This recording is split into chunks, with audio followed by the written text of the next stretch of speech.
Welcome to Popcorn Planet. I am Andy Signor. So glad to be back in studio. Thanks to all of you who watched me last week while I was on vacation. I dropped some pre-taped stuff. I really appreciate your support. But this was a story that came in while I was gone over on New Year's and slipped through the cracks, and I see it starting to get some waves now. I can't confirm this story. It comes in from Pirates and Princesses, but when you read the story, I think you'll agree, like I did, that this just makes sense. So I kind of want to will this into existence. So let's hear this rumor out there. Mandalorian and Favreau, Filoni's universe to replace sequel trilogy characters in Galaxy's Edge. What does this mean? Well, for those that don't know what Galaxy's Edge is, it's what Disney called their theme park, Star Wars Land.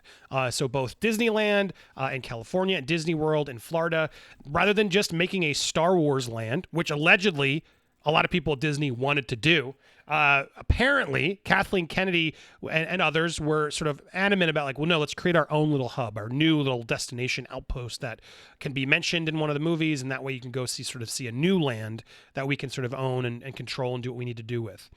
And look, that turned out to be a failure because Galaxy's Edge just ended up being, I've never gotten to go yet, but from everybody I know who I trust who's been there, they're like, yeah, it's the ride. There's a cool ride or two, and then it's kind of just a big store.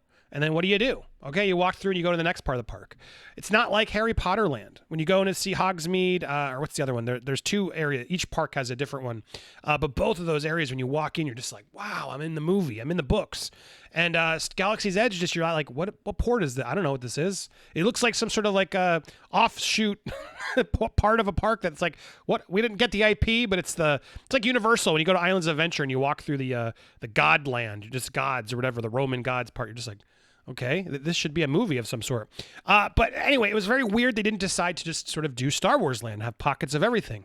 But they chose Galaxy's Edge. And attendance started sinking because people just didn't care. They weren't coming back. The Rise of the Resistance is the big ride, like the big, huge e-ticket ride that I hear is great. And then they have the Millennium Falcon one, which I hear is fun, but the other one's better. And so those are the sort of two rides you get to go do in Galaxy's Edge. But nobody wants to sit there and pose with Rey. They don't want to pose with emo Kylo Ren or old Luke or Rose or Finn or Poe. These are characters that we're hoping to connect to, but they just never did. And now, look, I know there's some people out there who somehow still love those characters and cling to them. The general masses don't. They want Mando. They want Ahsoka Tano. They want Baby Yoda. All these Cara Dune. All these people are now becoming more and more popular and will continue to. That I think. Hello? Well, of course you want to phase out Kathleen Kennedy's stupid Galaxy's Edge and Rey. Get rid of Rey and put in Baby Yoda. Duh, whatever you got to do to make that happen. Well, apparently, smart people at Disney have finally wised up and realized, let's do it. So this comes in, as this sort of reporter is telling us, a lot of leaks have been coming out from Kathleen Kennedy's side of things. And so it's hard to sort of know, but just a lot of there are two factions. There are the employees and loyalists at Lucasfilm that bought into Kathy's visions and now have lost completely the confidence of Disney. So she's got a lot of people who just aren't on her team anymore, and they sort of want to put it out there. Essentially, Favreau and Filoni have formed a partnership, which is bioed by Bob Iger and Bob Chapek, who is going to take over for Iger, who did. Iger came back because of the world we live in. What they're doing is ingenious, and they're building the Star Wars streaming cinematic universe that follows the MCU blueprint. Difference is they're doing it with streaming series that give them significantly more screen time to tell the stories. Their plan is to revere George Lucas, restore the original characters back to glory, tell an engaging saga that crescendos with a battle against Thrawn. I can confirm that's true. They are building to that sort of big event, all while preparing to fix the problems of the sequel trilogy. Eventually, they'd like to do a trilogy that chronologically follows the sequel trilogy and features Grogu. I assume that means the next trilogy would be set many decades in the future in the franchise's fictional timeline. Again, can't confirm that, but I like the idea of that. Let's give them something. Let's wait a little while. Let's do the thing, and then let's fast forward once we've sort of defined it the way they did with Clone Wars, etc. While all that's going, and where the budget is, Kathleen gets some side projects, smaller budgets to do whatever zany stuff she wants, but they have kept her away from the Star Wars streaming cinematic universe. They don't touch. She gets to do Ghostbusters projects while Favreau get MCU-sized projects and have budgets that she can't meddle with. Now, I can't confirm any of this, just to say, I'm reading this article. Favreau and Filoni report directly to Iger. I have heard that. And now, you got to remember, they're doing 3 shows. From what I've gathered, I think you're wrong, article, because Acolyte, I'm told, is Kathleen Kennedy is overseeing that with Leslie, what's her name, that showrunner. And Obi-Wan Kenobi also. Favreau and Filoni aren't part of that show. Deborah Chow is involved, and Kathleen Kennedy is still overseeing some of those sideshows. So I don't believe that. Kathleen Kennedy's not touching Mandalorian, Boba Fett, Knights. There was not Rangers of the New Republic, whatever that one is. The Ahsoka Tano series. All those are sort of in their own bubble. She doesn't get to touch that timeline. But she can provide notes. That part I do believe. I don't believe she's not touching the other ones yet. Kennedy's Lucasfilm has done everything in its power to a certain direction. Favreau and Filoni are going a different direction, and that way is winning to such a degree that diehards who can't adjust are out there making tons of noise while their ship shinks. Many of them don't realize their days are numbered. Wonder if Hidalgo realizes the future of Star Wars looks completely the opposite of what he wants. Again, reminder: Pablo Hidalgo, Hidalgo, just like that Vito Mortensen, I just screwed up both names. As you watch me, hopefully you'll learn, hit that subscribe button. I mess up everybody's names. Not because I'm just terrible at saying names. Hit that bell, all alerts, smash that like button while you're here. Leave a comment, help me out. Let's build this Popcorn Planet community, even though I don't know names. But Pablo Hidalgo was mocking the YouTubers. It's Star Wars Theory on YouTube. It's true.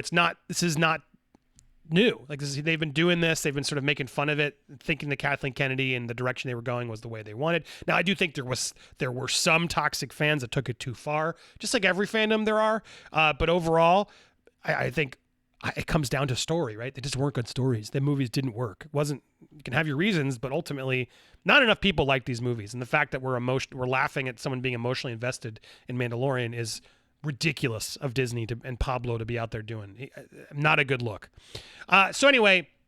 So all this comes back to the fact that Galaxy's Edge opened and attendance at Disneyland actually dropped. So she's the one who convinced, again, I've heard this, can't confirm it, but Kennedy's the one who convinced Iger to jettison the original plans that would have gone with a more unified Star Wars land that would have meshed together elements of the prequels, originals, and sequel trilogies. Would have been a better move. Well, guess what? Hollywood Studios now at Galaxy's Edge. People don't want to see Rey. Rey who? They don't want to see Emo Ren that killed Han Solo. People want to see Mando. They want to see Ahsoka Tano. They want to see Baby Yoda. And people want to see Luke Skywalker. Disney wants the money. So that's why I believe I can corroborate some of these rumors that have been floating around about changes to Galaxy's Edge. According to a source close to Walt Disney World management, Josh D'Amaro, who believes at the behest of Bob Iger, who they believe, and I believe it too, has started the process of determining costs and logistics for transitioning Galaxy's Edge in both Hollywood Studios and Disneyland to the timeline of The Mandalorian. Blue French cookies for everybody. Maybe some frog eggs. Mostly, I think this means a press release, a bit of marketing, and a change in the characters you see in Roam the Land. It does seem like they'd have to tweak the two attractions with new video and some adjusted animatronics. Perhaps they can create some sort of story that makes Rise of Resistance make sense being there. Maybe they just don't care, say screw it, and give the fans what they want. Baby Yoda in Star Wars Land. That's what they want. It's what we want. It's true. If I think about it, and it's like I don't want to take my kids to Galaxy's Edge. They just don't care about the sequel trilogy. But The Mandalorian, yeah, please. Where's Baby Yoda? Can you imagine taking your kids there and they're like, "Is Mando here?" No. Why not just have Mando walk in? I'm shocked he's not just walking around. Who cares? Mando goes to ports. They don't have a Mando that walks around the Galaxy's Edge yet? Like, how stupid is that? Like, hello? That'll bring people in. Yeah, there's now, hello, attention, Mando is now here in 2021. Just get a guy in a suit, walk around, and at least start that. Get ready because Ahsoka, Boba Fett, Luke Skywalker, Mando, Grogu, all the rest are kicking Rey and Kylo out of Galaxy's Edge. It's just a matter of time. Now, look, that's the report, and thank you, who wrote this, Walt Disney World Pro over here in Pirates and Princess. Thank you for the story and the idea, because, look, I want to will this in existence. Do I believe it 100%? No. I think they will just figure out a way to combine forces. They'll have Rise of Resistance. They'll still keep a Rey there. They'll still keep sort of that can be the sequel trilogy section, and Rey can be right in front of that and say hello. I don't understand why they wouldn't just say, screw it, let's just make this a Mandalorian port, have some other things, have everybody be there. They could easily change Galaxy's Edge to look like one of the lands that Mando has been. And they could also just go shoot a Mando episode at Galaxy's Edge. Hello, Disney World is closed. Disneyland is closed. Why not? Go shoot an episode to stop there and then build it out so it's even cooler.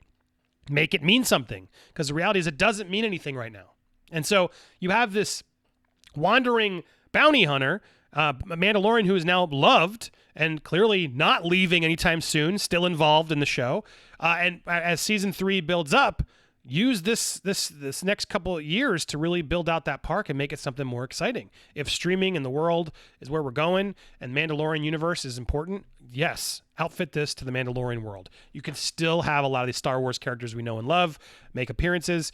Rey and Kylo Ren obviously wouldn't be in the timeline, but neither would Rise of Resistance. So you can have them be there. It's sort of a future tunnel. Who knows? I guess that's the question I want to ask. Does anyone really care if the canon and the timeline matches exactly at the park? Because I don't. I just want it to be a cool spot where I'm like, oh, cool, we just walked over and now we're here. When you go to Universal Studios and you walk from Harry Potter Land and the bridge, and then suddenly there's the Jurassic Park art, the sign you want to go under. I love that. I'm just like, there's a point where you can actually see Hogwarts and the Jurassic Park, entrance. And to me, that's what makes it cool. There's no reason you can't sort of just quickly figure out one way to the other.